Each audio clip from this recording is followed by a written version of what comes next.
Assalamualaikum warahmatullahi wabarakatuh. Saya Abizar Al-Ghifari dari kelas GFN 1.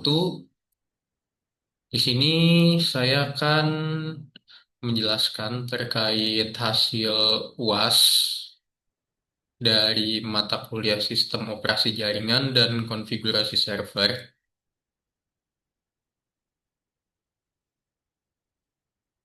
Baik, di sini untuk nomor satu, FTP atau File Transfer Protocol adalah sebuah protokol standar di internet yang berfungsi untuk mengirim dan menerima atau mengunggah dan mengunduh berkas antar komputer dalam sebuah jaringan. Jadi FTP ini bekerja berdasarkan model client to server, di mana satu komputer bertindak sebagai FTP server yang menyimpan file dan secara konstan mendengarkan permintaan koneksi. Sementara komputer lain bertindak sebagai FTP client yang memulai koneksi untuk mengakses file tersebut.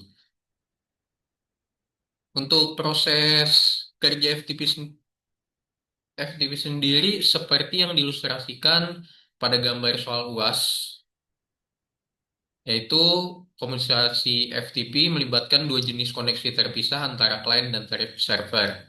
Yang pertama ada control connection, jadi koneksi dibangun pertama kali saat klien terhubung ke server. Nah, koneksi ini digunakan untuk mengirim perintah dari klien. Misalnya permintaan untuk login, menampilkan daftar file, atau mengunduh file dan menerima dari server. Jadi koneksi protokol ini biasanya menggunakan port 21 di sisi server dan tetap aktif selama sesi FTP berlangsung. Lalu juga ada data connection.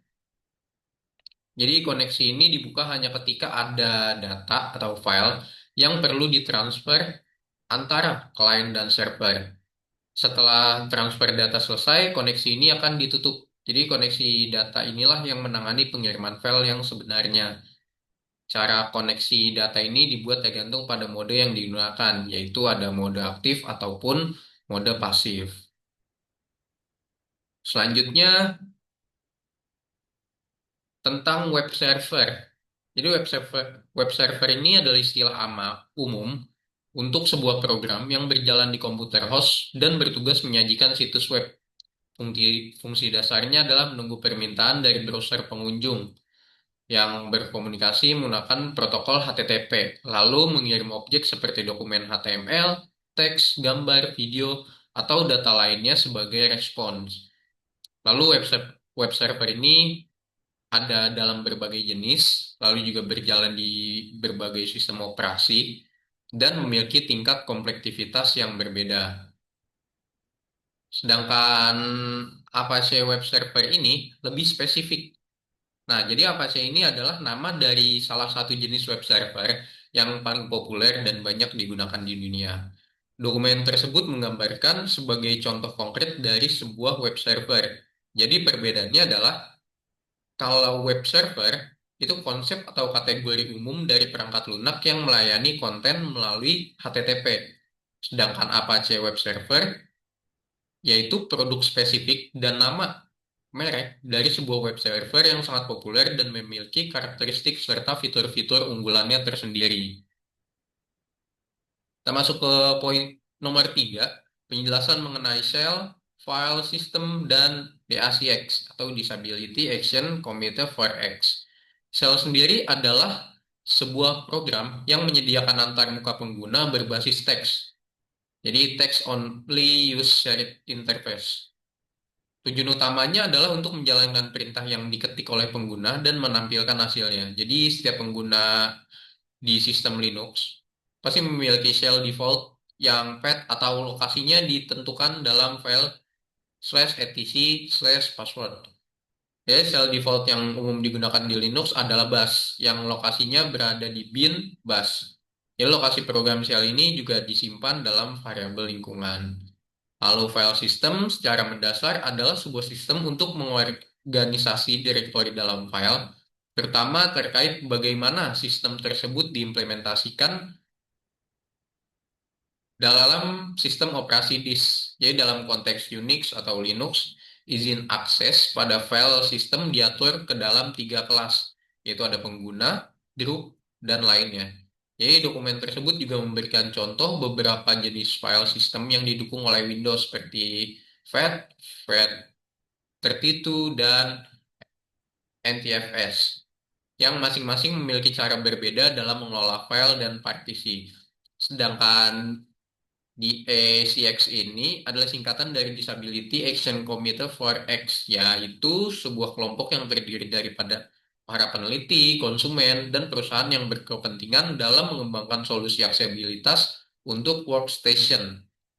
Jadi kelompok ini dibentuk oleh Trust Center dengan tujuan membangun solusi aksesibilitas di atas X Windows System, karena sistem tersebut telah menjadi standar de facto pada komputer workstation. Untuk memanfaatkan sumber daya yang terbatas, DICX memfokuskan upaya awalnya pada tiga area spesifik: definisi hooks dan pustaka yang dibutuhkan untuk menyediakan akses screen reader ke aplikasi, lalu implementasi pembesaran layar atau screen magnification di X, lalu implementasi fitur bawaan untuk menyediakan akses dasar bagi orang-orang dengan gangguan mobilitas yang kesulitan menggunakan keyboard dan mouse. Yang keempat, di sini saya akan menjelaskan tiga jurnal terkait sistem operasi jaringan dan konfigurasi sistem. Konfigurasi server. Maaf. Yang pertama itu ada jurnal implementasi virtualisasi server berbasis Docker dan kontainer. Jadi masalah yang diangkat yaitu penggunaan sumber daya atau resource yang besar pada server di SMK Negeri 1 Rangkas Bitung. Server-server tersebut yang menampung beberapa aplikasi web menggunakan teknologi virtualisasi berbasis Hyper-V.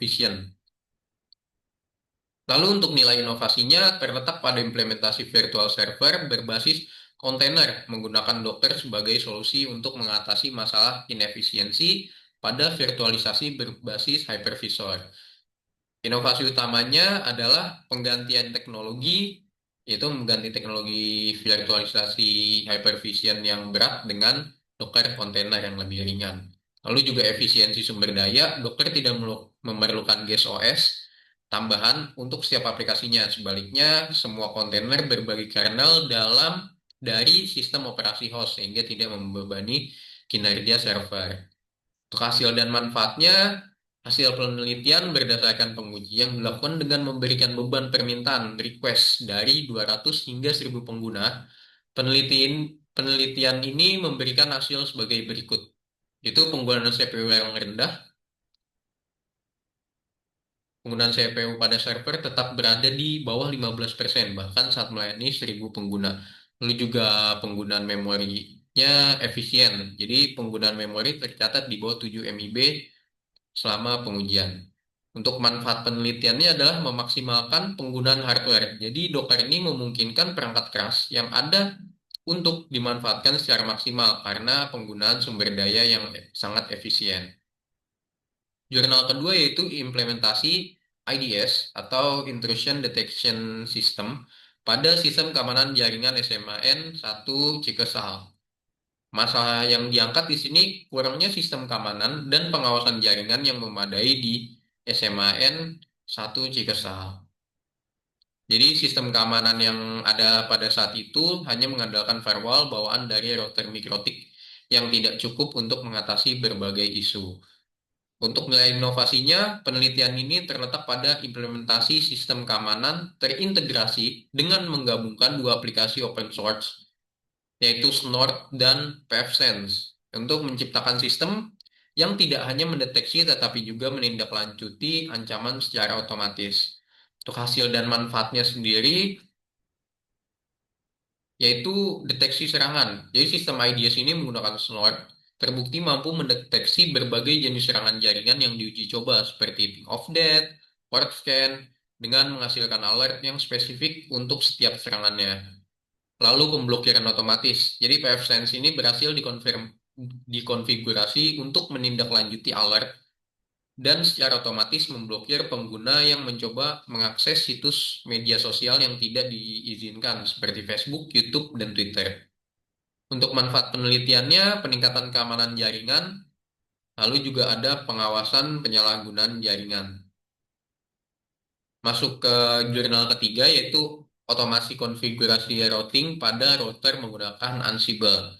Ini masalah yang diangkat di sini adalah konfigurasi ulang perangkat jaringan secara manual satu per satu memakan waktu yang lama, terutama untuk jumlah perangkat yang banyak. Jadi proses konfigurasi manual dapat menimbulkan kompleksitas tinggi dan potensi human error.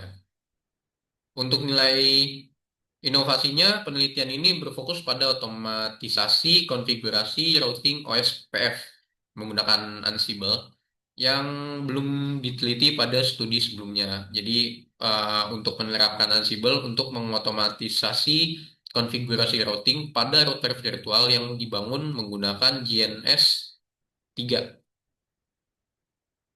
Hasil dan manfaat. Nah, hasil Ansible ini telah berhasil digunakan untuk mengotomatisasi konfigurasi router. Jadi berapapun jumlah router yang akan dipasang pada jaringan, router tetap dapat diotomatisasi hanya dengan menggunakan skrip yang telah dibuat pada Ansible. Lalu juga proses konfigurasinya yang dapat berjalan sekaligus dan dilakukan dengan hanya mengeksekusi file yang telah dibuat pada Ansible Playbook. Lalu juga manfaatnya penerapan otomatisasi jaringan ini dapat memudahkan konfigurasi perangkat jaringan skala besar secara otomatis dan dapat meminimalkan human error dalam konfigurasi jaringan. Baik, sekian penjelasan dari saya. Untuk kurang lebihnya, mohon maaf. Terima kasih atas waktunya. Assalamualaikum warahmatullahi wabarakatuh.